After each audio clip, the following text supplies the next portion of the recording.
Okay. In this presentation, I would like to talk about lower extremity neurodynamics. So this is an exciting topic. And goals for the presentation here is I want to define lower extremity, define neurodynamics in particular, specific to, want to talk about today, specific to the lower extremities, but just define what that term neurodynamics means. Review nerve root versus peripheral nerve differential diagnosis and the different presentations of these lesions. Review a little bit of the lumbosacral plexus anatomy, although a lot of this will be just reference slides for you because I feel like it's good to keep these things in mind and just have this information in one place so that you can reference it, but I don't need to read you slides on anatomy. You can obviously review those on your own. You're smart individuals. But I think it is helpful to have pictures and have a little bit of description of when we're testing these nerves and trying to assess where symptoms are coming from, a sense for what the structure looks like, what the nerves are, where they are, and where they're located at these places that we're testing. Anyway, and then I really want to review clinical lower extremity neuro tests for nerve roots and peripheral nerves, and kind of go through that a little bit, as well as introduce maybe some novel tests that you all are not as familiar with to differentiate some of these nerves of the lower extremity. So why use the term neurodynamics? Well, neurodynamics is the study of mechanics and physiology of the nervous system and how they relate to each other, versus an older term that you will hear still used, but maybe is a little bit less comprehensive, and that is neural tension. So that describes tests and positions that put mechanical load or stress or tension a nerve. But as we know, nerves are not just inert tissues. So nerves are living, breathing tissues. They move, they are cells. So neuron is a unit, a cell, and nerves are just bundles of axons. So bundles of axons from those living cells. So that means that mechanical load is just one way that we can put stress or test this living tissue. Other ways that this living tissue can be stressed or stimuli that we can apply have to do with its living nature. So its demands for blood, oxygen, all these other factors that go into the health of that neural tissue.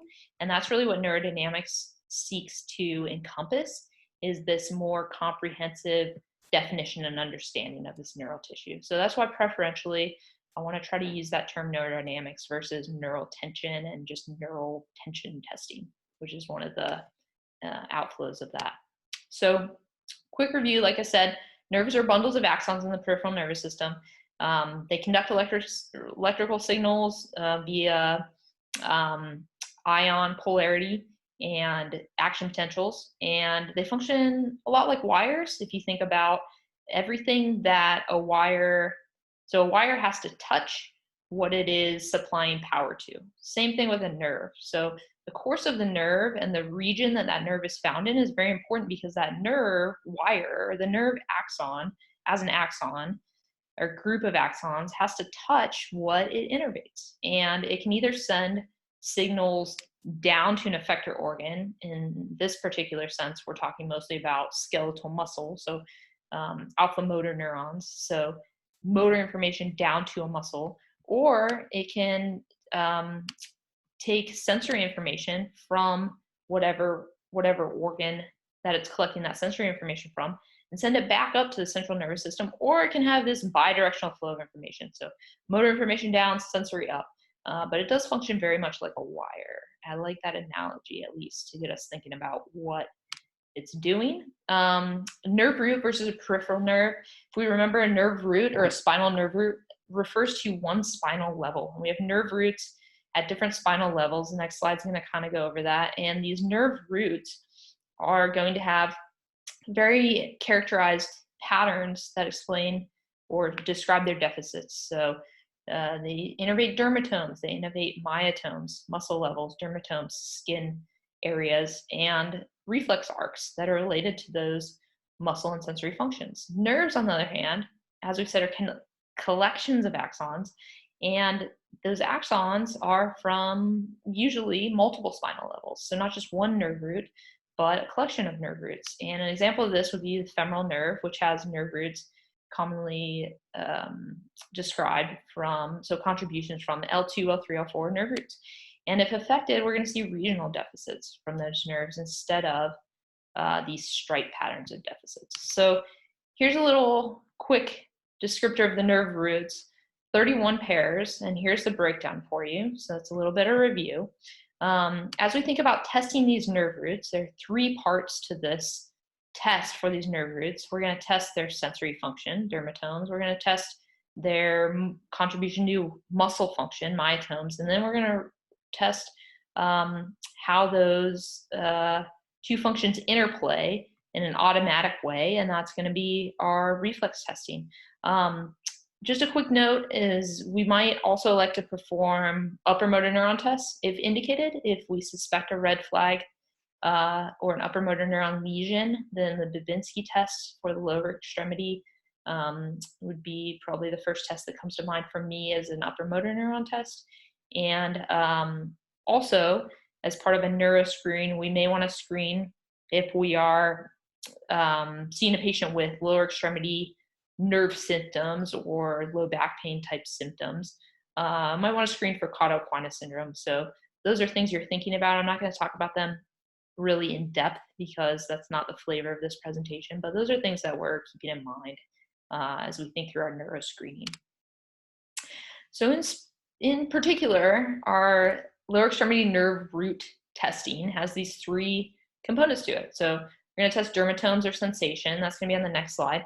Our myotome testing for the lower extremity, I've kind of broken it down and simplified it here for you based on nerve root and muscle action. And then if you like videos, this is a little video I made of these different actions to try to remind you of some of those tests. The reflexes that we're going to tend to test in the lower extremity for these different or specific nerve roots, we'll do the reflex testing of the patellar tendon, so the quadriceps muscle tendon unit, patellar tendon, and then Achilles or calf is going to be our reflex testing for the S1 nerve root, and then L3 for quad.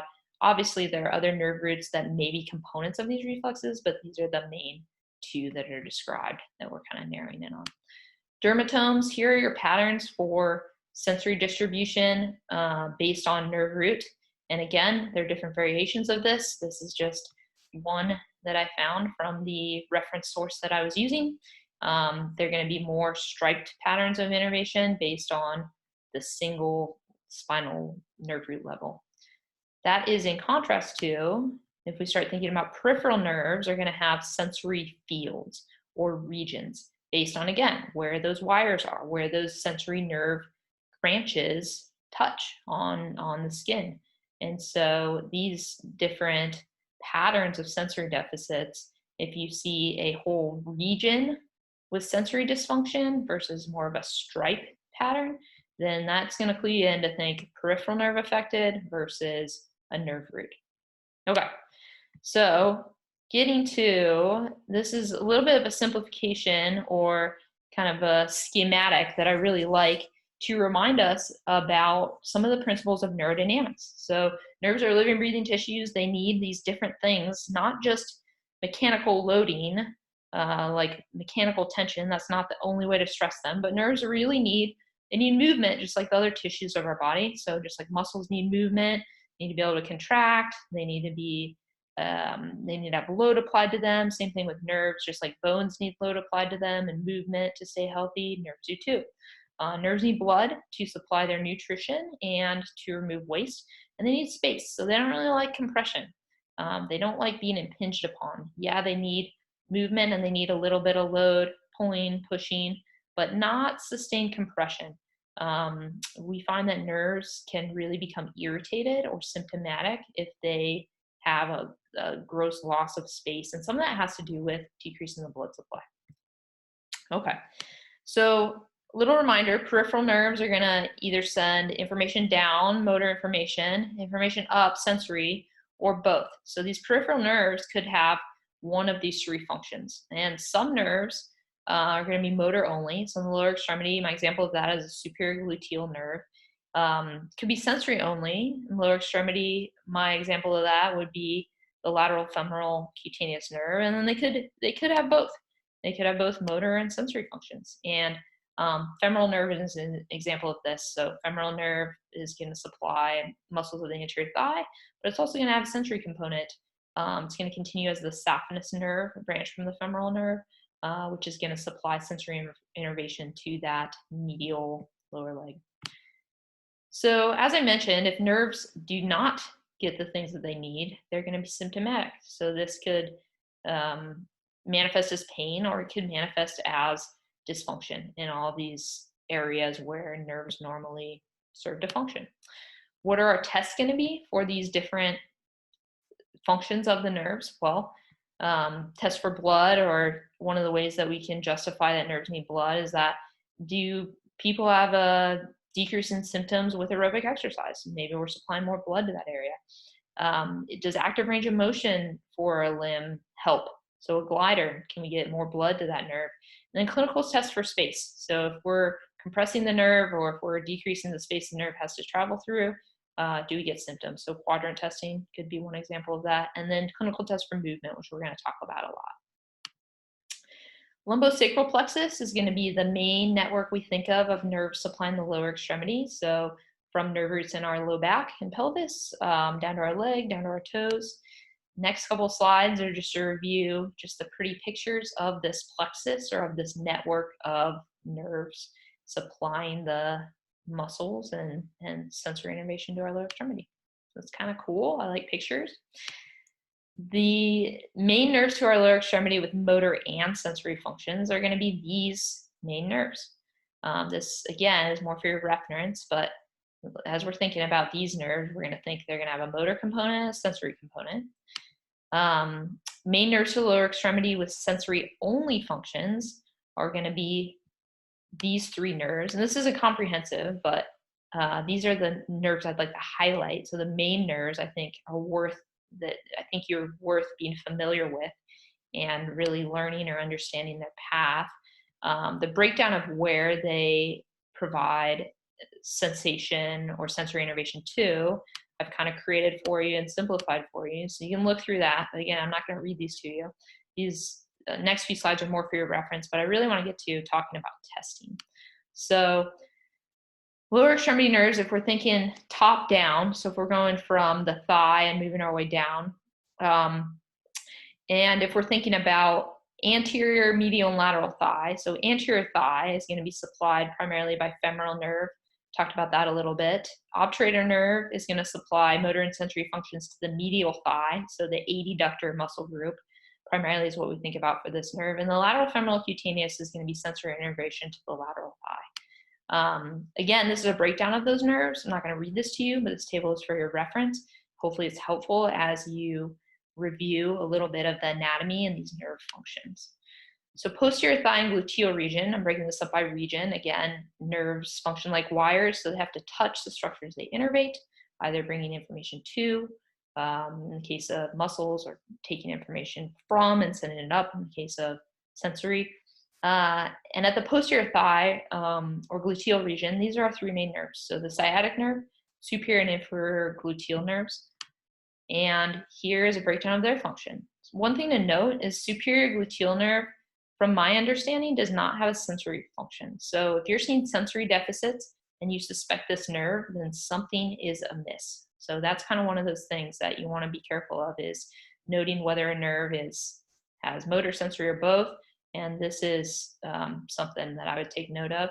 Sciatic nerve is a huge nerve that exits posterior thigh, and it's going to have multiple branches as we see into the lower extremity. So that's one that you want to be familiar with. And then inferior gluteal nerve to the glute max. Sensory to the hip joint is another thing that's important about that one.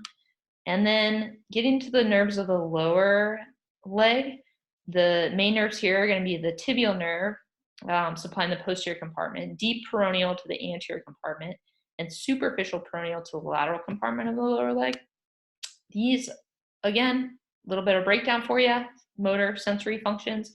But what I really suggest you check out, because I put some time into it and I think it's kind of cool, is drawing on yourself these three nerves of the lower leg. So tibial nerve, deep peroneal, superficial.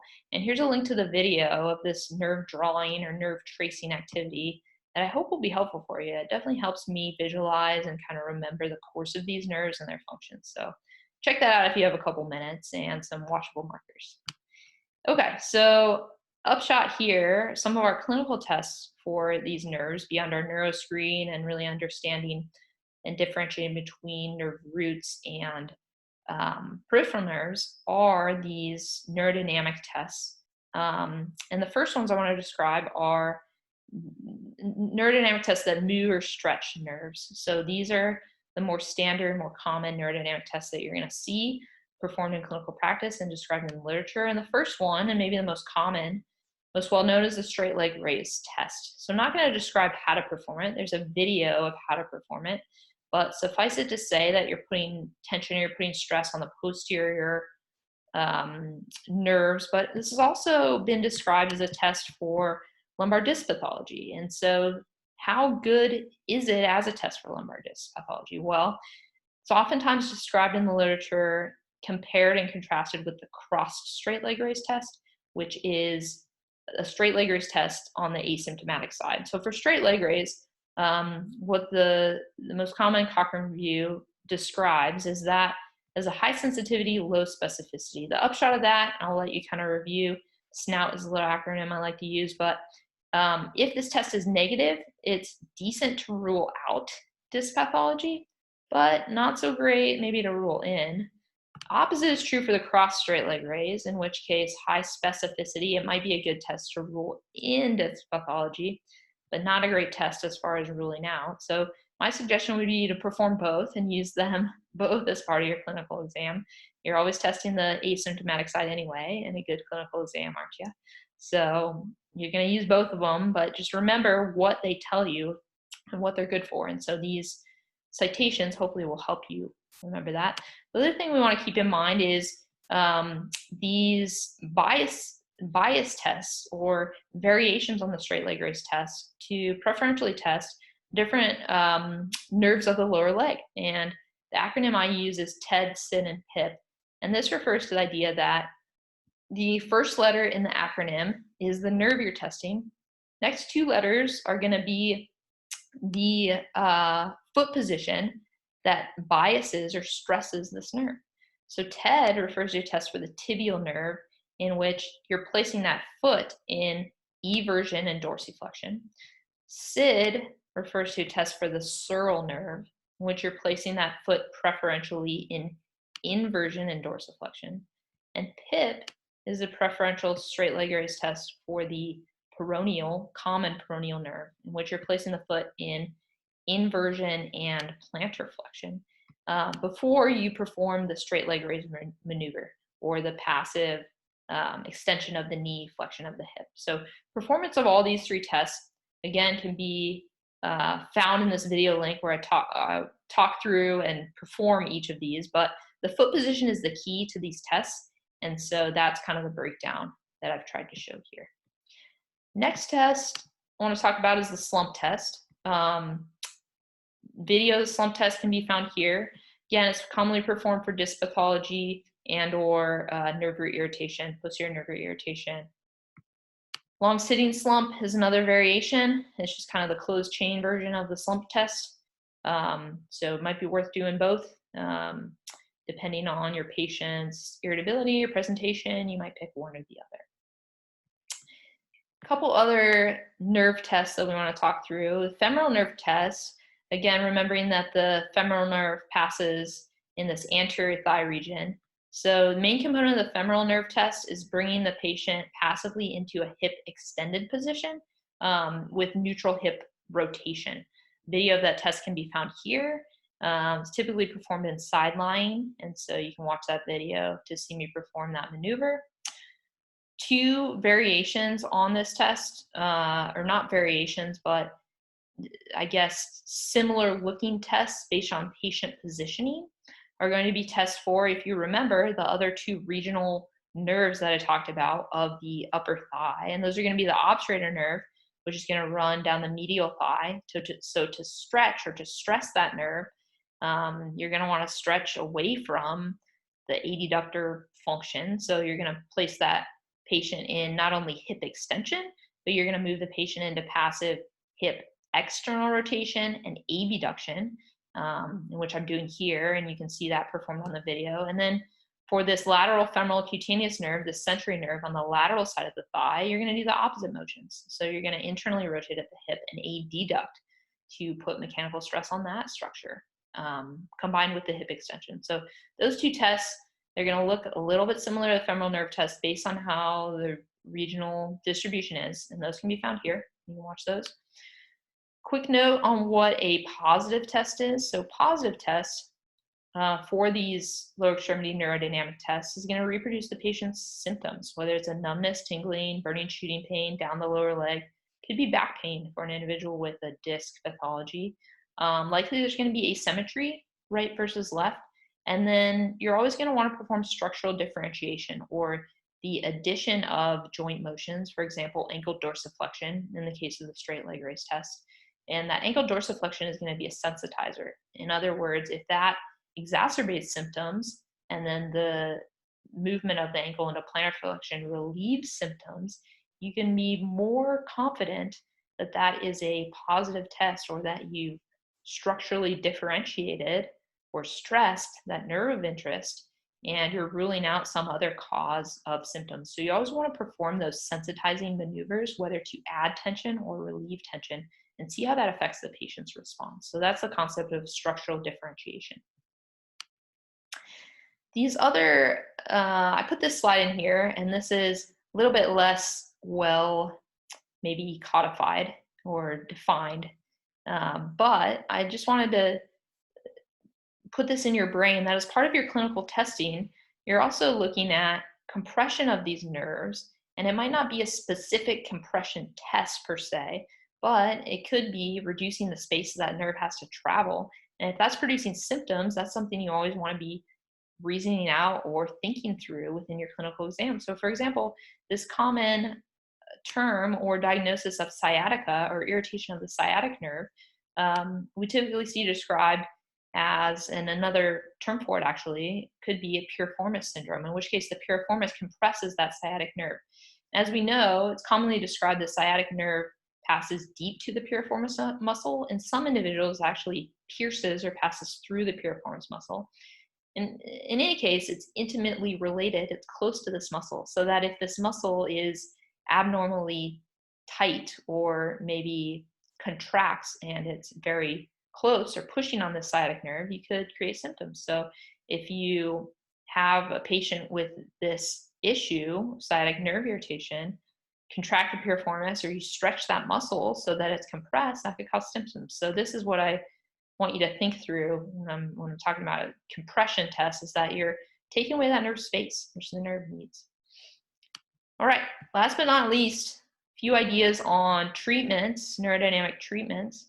One thing that we want to come back to is the idea that nerves are living, breathing tissues. So they need blood, movement, and space. And so your treatments, not that it has to necessarily fit cleanly in these different categories, but your treatments could include one or multiple components of restoring or optimizing these specific areas.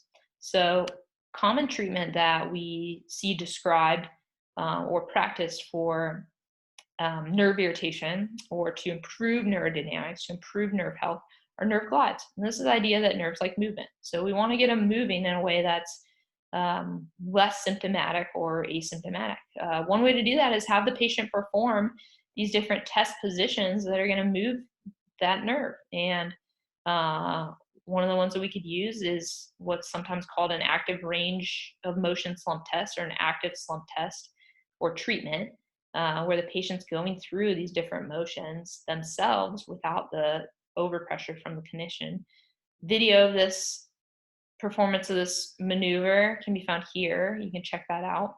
And you can add or subtract as many components of this position depending on your patient presentation. So if your patient's super irritable, It might just be the first part of the motion. It might just be the slump. Knee extension might be too much for them.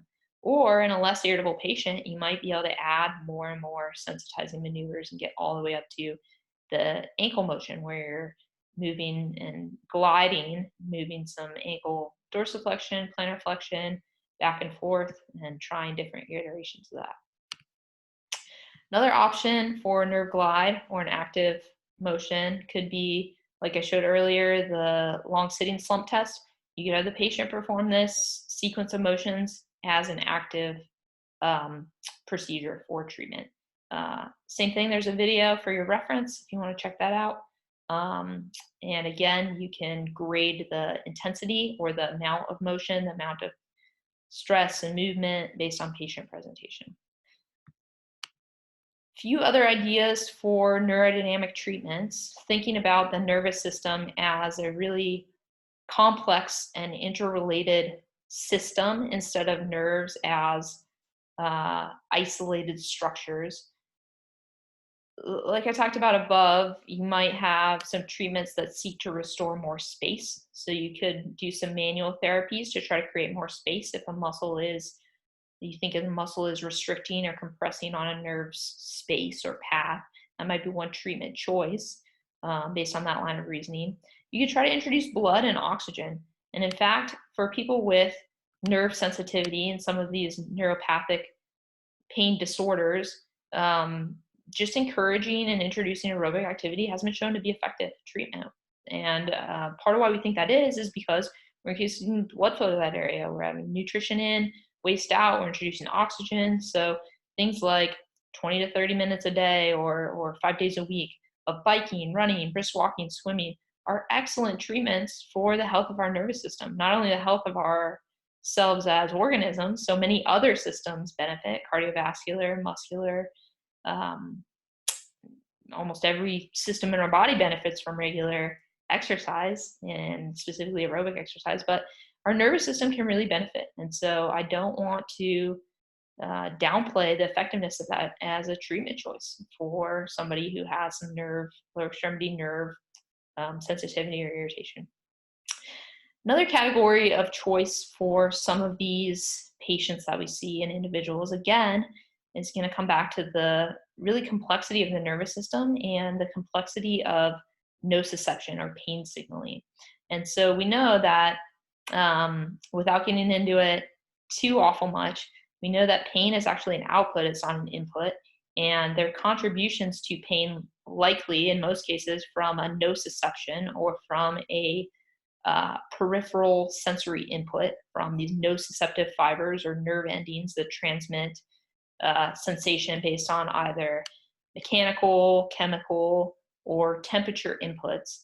As those inputs travel up to the brain is going to try to make sense of those and determine whether those inputs are dangerous, in which case it might manifest a pain response, or just a false alarm, in which case you may not feel pain, even though there is nociception being transmitted. And so for individuals who have nerve pain or nerve symptoms, nerve irritation, somehow their nervous system is causing symptoms or is sensitized, trying to reduce this sensitivity by reducing threat, reducing sense of danger, and in turn, reducing the brain's output of pain or reducing how much pain or symptoms are manifest in that system are some of these treatments that seek to treat the system as a whole or seek to treat based on those philosophies. So we want to try to reduce the neural windup or how sensitive the system is as a whole.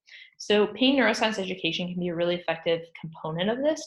Teaching people about pain, we know based on research, can oftentimes help reduce their experience of pain, at least improve their coping, but in many cases really reduce their experience of musculoskeletal pain. And there have been reviews on this.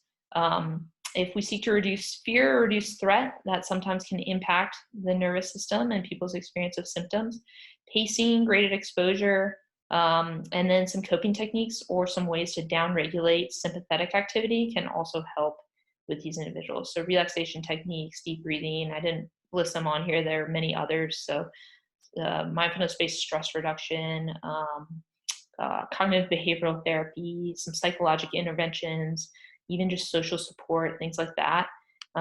Sleeping, good nutrition, all of these things we know impact nervous system function and impact patients' experience of pain and disability as well. So not just in the lower extremity, but through all of the nervous system, those are important things to keep in mind. And so I did want to take a few minutes to talk about that. Okay, so I know that was quick, good amount to get through, but majority of the anatomy and the nerve functions, I think, are there for your review. Didn't really feel the need to talk through those. Hopefully you got something out of this presentation as far as what nerves need and how they're going to respond best to some of our treatments that we're able to deliver as physical therapists. So here are references for you all based on the presentation, and I will post a link to the PowerPoint so you have that with the embedded video clips for your reference.